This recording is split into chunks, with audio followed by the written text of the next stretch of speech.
Assalamualaikum warahmatullahi wabarakatuh. Saya berterima kasih kepada yang sudah like dan subscribe.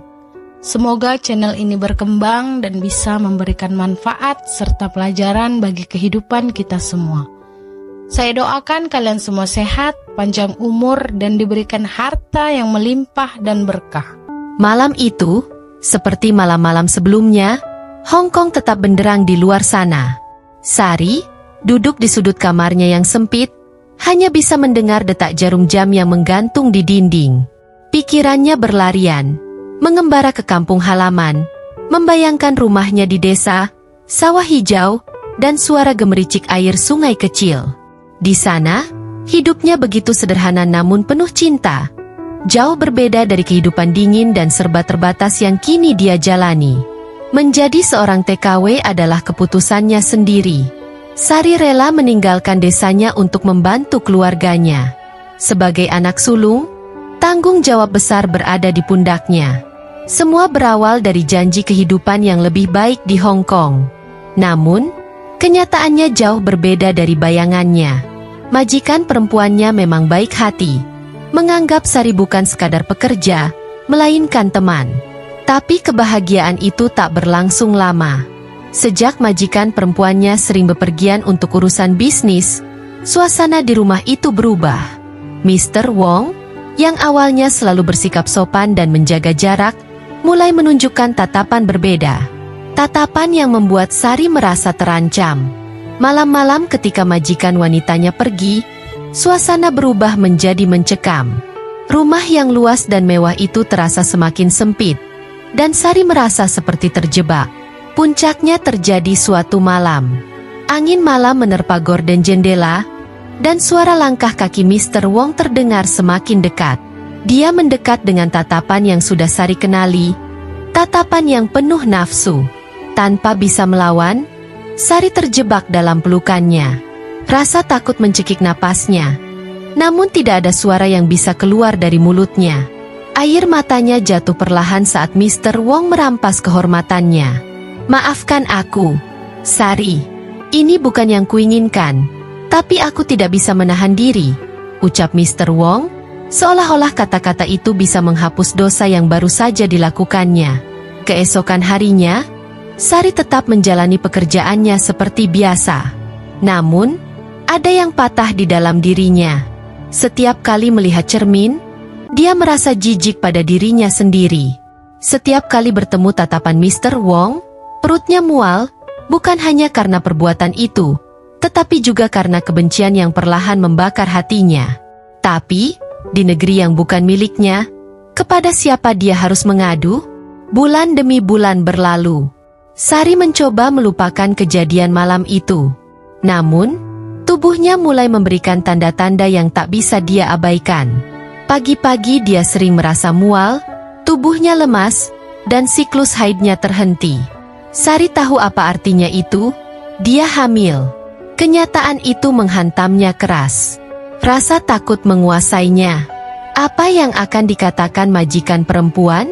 Bagaimana dia akan menjelaskan semua ini? Apakah Mr. Wong akan membelanya atau justru mengusirnya? Pikiran-pikiran itu berputar-putar di benaknya, membuatnya tidak bisa tidur malam demi malam. Namun, Sari tidak bisa menyembunyikan kebenaran selamanya. Pada bulan keempat, perubahan fisiknya mulai terlihat.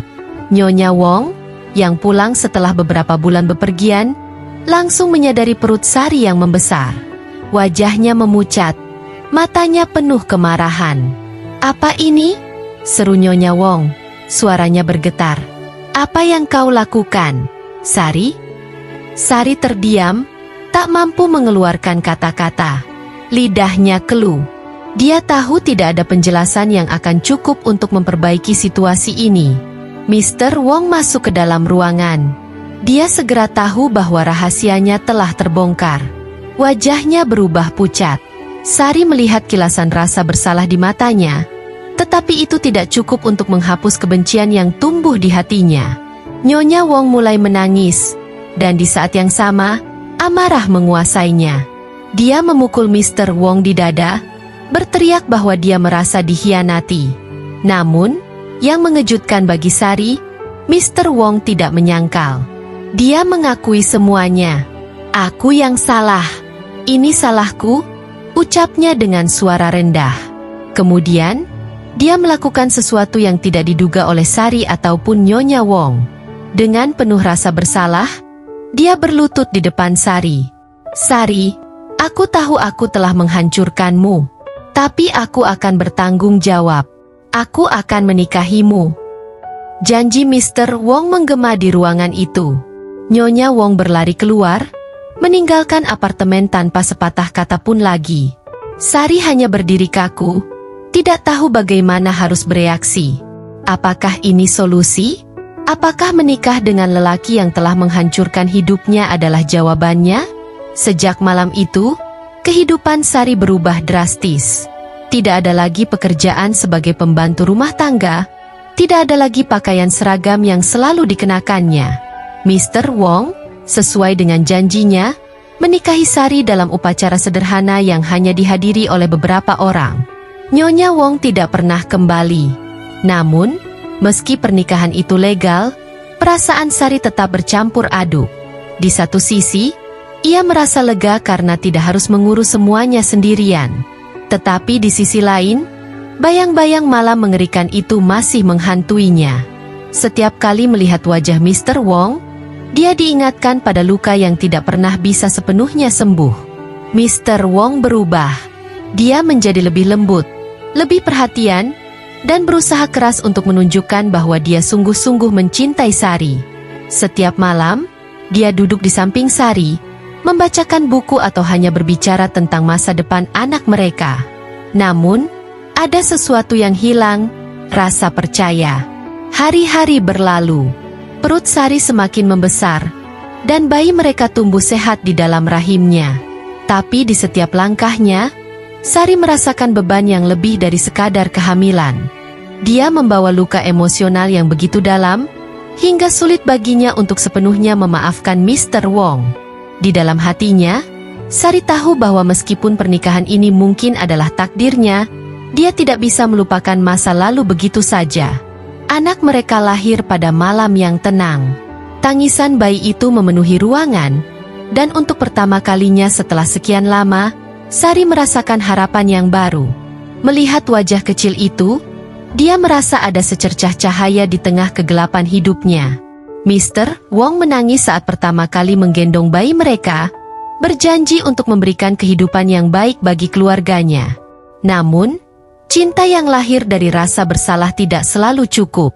Setiap hari, Sari bergulat dengan perasaannya sendiri. Dia tahu Mr. Wong mencoba yang terbaik, tetapi apakah itu cukup untuk menebus kesalahan masa lalu? Sari kini menghadapi dilema terbesar dalam hidupnya. Haruskah dia terus menjalani hidup ini, mencoba menerima kenyataan dan melupakan masa lalu, atau akankah luka-luka lama itu tetap menghantuinya selamanya? Akankah cinta benar-benar tumbuh di tengah rasa sakit? Ataukah masa lalu akan selalu menjadi bayangan yang menghalangi masa depannya? Hari demi hari berlalu setelah kelahiran anak mereka. Sari menatap bayi kecilnya dengan campuran rasa cinta dan kesedihan. Di satu sisi, bayi itu adalah bukti nyata dari kesalahannya dengan Mr. Wong, sebuah luka yang tak mungkin dilupakan. Namun, di sisi lain, anak ini juga adalah bagian dari dirinya, darah daging yang memberi alasan untuk terus berjuang. Mr. Wong berubah menjadi ayah yang penuh kasih sayang. Dia selalu terlibat dalam merawat bayi itu, memberinya makan, menenangkan tangisannya di malam hari, dan membawanya berjalan-jalan di taman. Semua yang dilakukan Mr. Wong menunjukkan niatnya untuk memperbaiki kehidupan mereka. Namun, setiap kali ia menyentuh Sari, baik secara fisik maupun emosional, ada tembok tak terlihat yang menghalangi kedekatan mereka. Di dalam dirinya, Sari tetap merasa hampa. Meski secara logika dia tahu bahwa Mr. Wong menyesal, rasa trauma dan kebenciannya belum hilang. Setiap kali dia melihat wajah suaminya, bayangan malam itu selalu terlintas di benaknya. Ketidakberdayaan, rasa takut, dan kepedihan seolah terpatri dalam ingatannya. Suatu sore, ketika Mr. Wong sedang bekerja, Sari membuka lemari di kamar mereka. Di sudut terdalam, ia menemukan sebuah album foto lama milik Mr. Wong dan istrinya dulu. Wajah bahagia mereka terlihat di setiap foto, penuh senyum dan canda. Sari merasa seperti seorang pengganggu. Ia bukan bagian dari kisah cinta itu, melainkan sosok yang tak sengaja terjebak di dalamnya. Kenyataan mulai menghantamnya. Apakah Mr. Wong benar-benar mencintainya? Ataukah pernikahan ini hanyalah upaya untuk menebus rasa bersalah? Sari terperangkap di antara dua dunia. Dunia masa lalunya yang penuh dengan keindahan dan harapan di desanya, serta dunia baru yang dipenuhi dengan luka dan keraguan. Seiring waktu, ketegangan dalam rumah tangga mulai terasa semakin nyata. Sari yang selalu pendiam dan tertutup dengan perasaannya, merasa semakin terasing dari suaminya. Mr. Wong, meski terus berusaha keras, mulai merasakan jarak di antara mereka. Suatu malam, di tengah keheningan yang menyesakan, Mr. Wong akhirnya mengungkapkan perasaannya. Sari, aku tahu aku telah menyakitimu. Aku tahu, mungkin, tidak ada yang bisa aku lakukan untuk menebus apa yang terjadi. Tapi tolong setidaknya berilah aku kesempatan untuk memperbaiki semuanya. Katanya dengan nada putus asa. Sari terdiam, menatap suaminya dengan mata yang berkaca-kaca. Dia ingin berbicara, ingin mengungkapkan betapa sakitnya perasaan yang telah dia tanggung selama ini. Namun, lidahnya seakan kaku. Ada sesuatu yang menghalangi setiap kata yang ingin ia sampaikan. Aku tidak tahu apakah aku bisa melupakan semuanya. Wong, setiap kali aku melihatmu, aku ingat apa yang terjadi.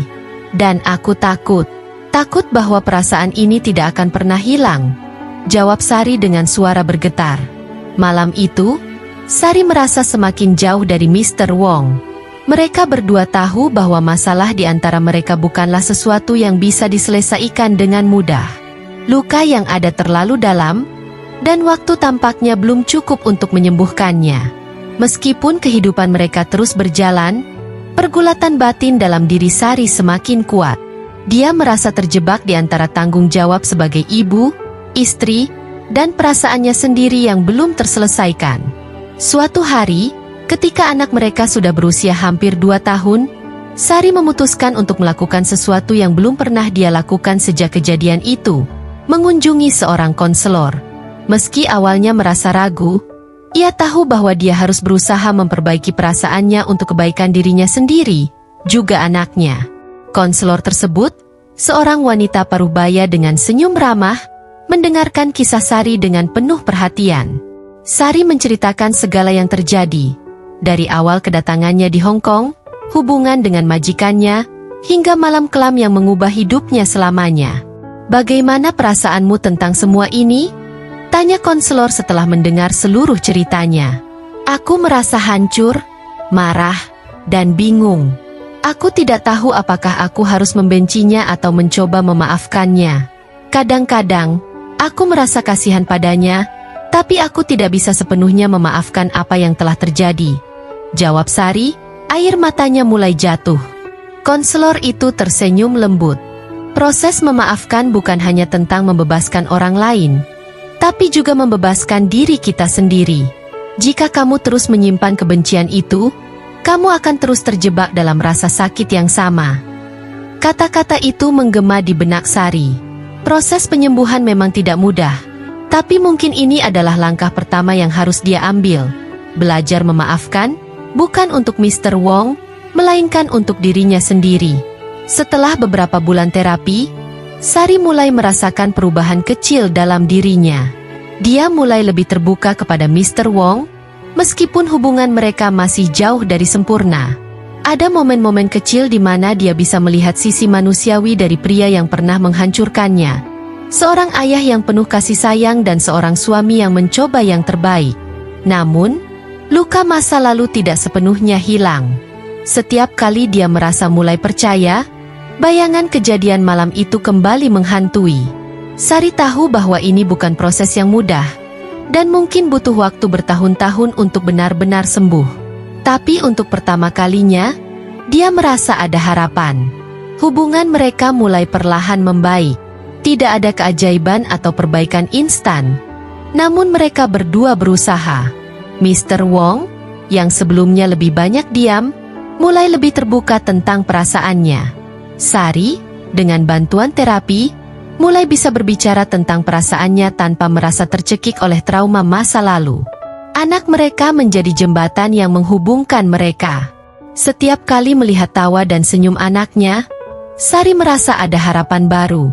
Anak itu adalah lambang kehidupan baru yang lahir dari luka lama, dan dia tahu bahwa dia harus berusaha sebaik mungkin untuk memberikan yang terbaik bagi masa depan mereka. Tahun-tahun berlalu, dan meskipun luka-luka di hati Sari belum sepenuhnya sembuh, ia mulai menemukan kedamaian di dalam dirinya. Hubungan dengan Mr. Wong terus berkembang, tidak lagi sekadar hubungan antara korban dan pelaku, melainkan hubungan yang dibangun dari kesalahan, pengampunan, dan harapan. Sari mulai menerima bahwa pernikahan mereka bukanlah akhir yang ia impikan, namun ini adalah takdir yang telah digariskan untuknya. Dan meskipun takdir itu datang dengan banyak rasa sakit, dia juga belajar bahwa ada kebahagiaan yang bisa ditemukan di dalamnya.